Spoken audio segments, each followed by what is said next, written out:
Welcome dear students to the course code BITL 3113 System Analysis and Design. So, what is the need of System Analysis and Design? ये आप paper क्यों पढ़ेंगे, इसका फ़ायदा क्या है?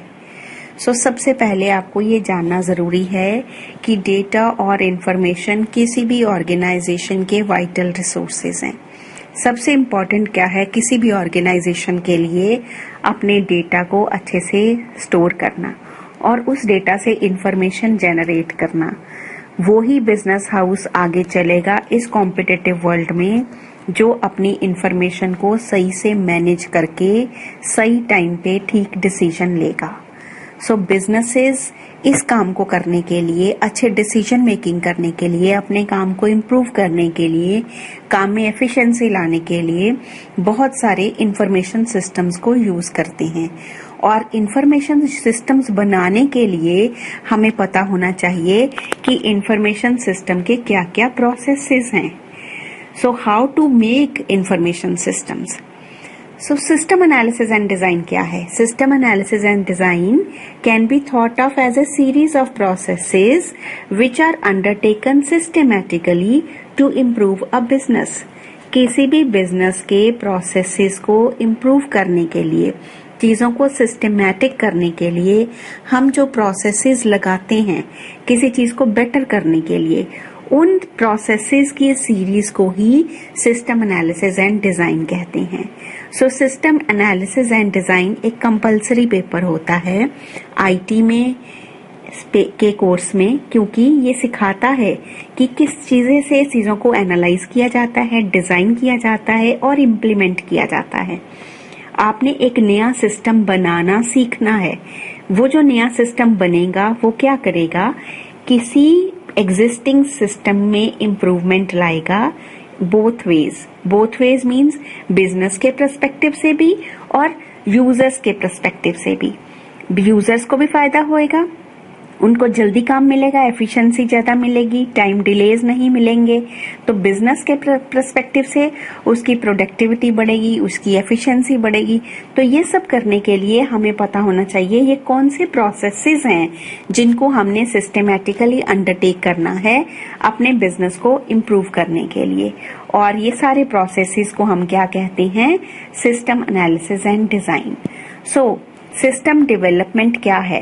सिस्टम डेवलपमेंट एक सिस्टमैटिक प्रोसेस है जो इंक्लूड करता है बहुत सारे फेजेस, जिसमें planning, analysis, design, deployment and maintenance आते हैं। प्लानिंग से लेके मेंटेन करने तक हम जो सारे प्रोसेसेस करते हैं उनको सिस्टम डेवलपमेंट कहते हैं। यहाँ पे दो टर्म्स हैं, system analysis and system design.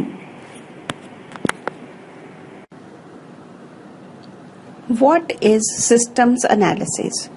System analysis is a process of collecting and interpreting facts, identifying the problems and decomposition of a system into its components. एक process जहाँ पे हम फैक्ट को कलेक्ट करते हैं, उसको इंटरप्रेट करते हैं ताकि हम वहां से कुछ मीनिंग निकाल सकें, आइडेंटिफाई करते हैं प्रॉब्लम है क्या, और उस बड़ी प्रॉब्लम को हम छोटे छोटे हिस्सों में बांटते हैं। सिस्टम एनालिसिस हम कंडक्ट करते हैं किसी सिस्टम को अच्छे से स्टडी करने के लिए और उसके किसी छोटे हिस्से को स्टडी करने के लिए, उसके ऑब्जेक्टिव को आइडेंटिफाई करने के लिए।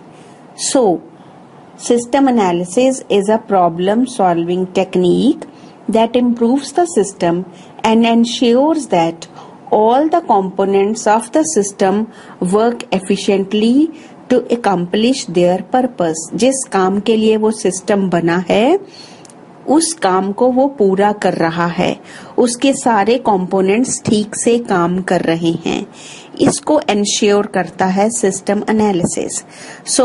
सिस्टम एनालिसिस स्पेसिफाई करता है what the system should do, एक सिस्टम को क्या करना चाहिए। एंड सिस्टम डिजाइन क्या है? It is a process of planning a new business system. हमने प्लान करना है एक नया सिस्टम और रिप्लेस करना है हमने एग्जिस्टिंग सिस्टम, ताकि हम डिफाइन कर सकें इस नए सिस्टम का या जो रिप्लेस होगा एग्जिस्टिंग सिस्टम, उसके कौन से कंपोनेंट्स ने कौन से पर्टिकुलर काम करने हैं। बिफोर प्लानिंग हमें पुराने सिस्टम को अच्छे से समझना है और देखना है कि वहां पे हम क्या क्या चीजें चेंज कर लें ताकि जो नई चीज आए वो अच्छे से काम कर सके। जहां पे सिस्टम एनालिसिस कहता है सिस्टम को क्या करना चाहिए, सिस्टम डिजाइन कहता है ये कैसे होगा, how to accomplish the objective of the system. So system analysis basically बताता है सिस्टम को क्या करना चाहिए और सिस्टम डिजाइन कहता है कि ये हम कैसे करेंगे। System analysis and design basically 3 कामों पे कंसंट्रेट करता है, systems, processes and technology. Now coming to what is a system. एक सिस्टम होता क्या है?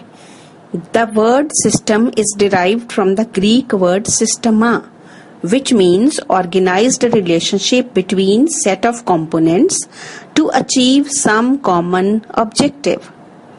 किसी कॉमन ऑब्जेक्टिव को पूरा करने के लिए जो सेट ऑफ कंपोनेंट्स इकट्ठे मिलके किसी ऑर्गेनाइज्ड तरीके से काम करते हैं उसको कहते हैं सिस्टम।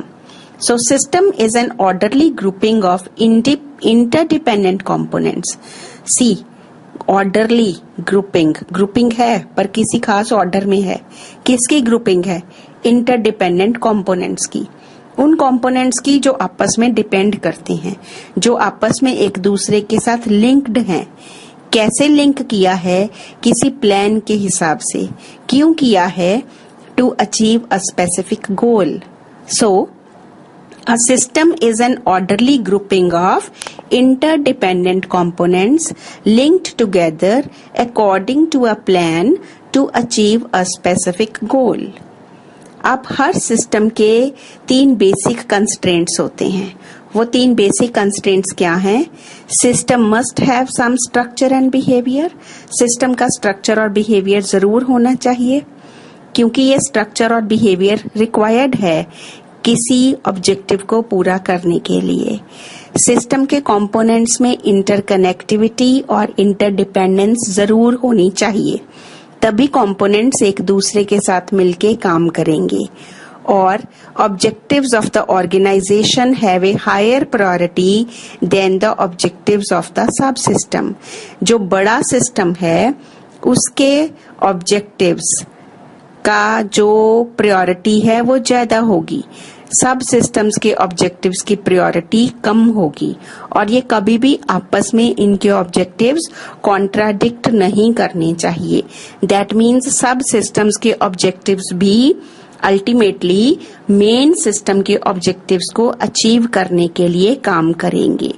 जैसे एग्जाम्पल है सिस्टम की traffic management system, payroll system, library system, human resource system, then examination system. So many examples are there.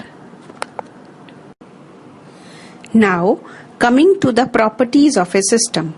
A system has the following properties. सबसे पहली property organisation. Organisation implies structure and order.